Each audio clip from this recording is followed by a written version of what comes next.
السلام علیکم ورحمۃ اللہ وبرکاتہ۔ محترم ناظرین، عقیدہ سیریز کی 24ویں اور آخری قسط میں آپ کو خوش آمدید۔ آج اس قسط کے اندر قیامت کے متعلق ایک اہم شبہ اور اس کا بہترین سے بہترین جواب پڑھیں گے۔ تو حشر یعنی قیامت کے منکروں کا ایک سوال یہ ہے کہ جب ایک انسان دوسرے انسان کو کھا جائے اور وہ اس کی خوراک بننے کے بعد اسے کھانے والے انسان کے بدن کا حصہ بن جائے تو قیامت کے دن دو روحیں ایک انسان کے ساتھ کیسے تعلق رکھیں گی؟ اس کا جواب یہ ہے کہ اللہ تعالیٰ نے قیامت کے دن دوبارہ زندہ کرنے کی خبر تو دی ہے، لیکن اس کی طرز اور کیفیت کو بیان نہیں فرمایا، اس لیے اس کا تفصیلی علم اللہ پاک کے حوالے کرنا چاہیے۔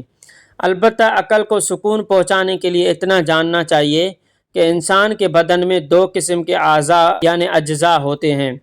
ایک اجزاء اصلیہ یعنی بنیادی اجزاء جو پیدائش کے شروعات سے لے کر مرنے تک باقی رہتے ہیں، دوسرے اجزاء زائدہ اضافی اجزاء جو انسان کے بدن میں گھٹتے اور بڑھتے رہتے ہیں۔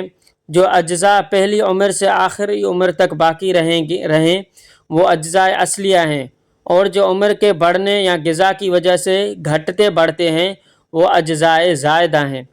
چنانچہ جو انسان دوسرے انسان کو کھا جاتا ہے تو حشر کے وقت دونوں کے اجزاء اصلیہ الگ الگ کیے جائیں گے، اور ہر ایک کی روح کا تعلق اس کے اپنے اجزاء اصلیہ کے ساتھ ہی ہوگا۔ ایک انسان چاہے دوسرے انسان کو کھا بھی جائے مگر ہر انسان کے اجزاء اصلیہ الگ الگ ہوتے ہیں۔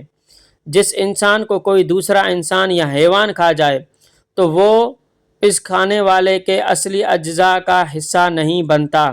اس بیان کے بعد حشر کے متعلق اب کوئی اعتراض باقی نہیں رہتا۔ تو الحمدللہ اللہ تبارک و تعالیٰ کی توفیق اور مدد سے ہماری عقیدہ سیریز ابھی مکمل ہو چکی۔ ایمانیات کے متعلق جتنے عقائد تھے الحمدللہ ہم نے ابھی پڑھ لیے۔ تو آپ حضرات سے گزارش ہوگی کہ اس پوری سیریز کو دوستوں میں شیئر کیجئے تاکہ مسلمانوں کے عقائد مضبوط ہوں۔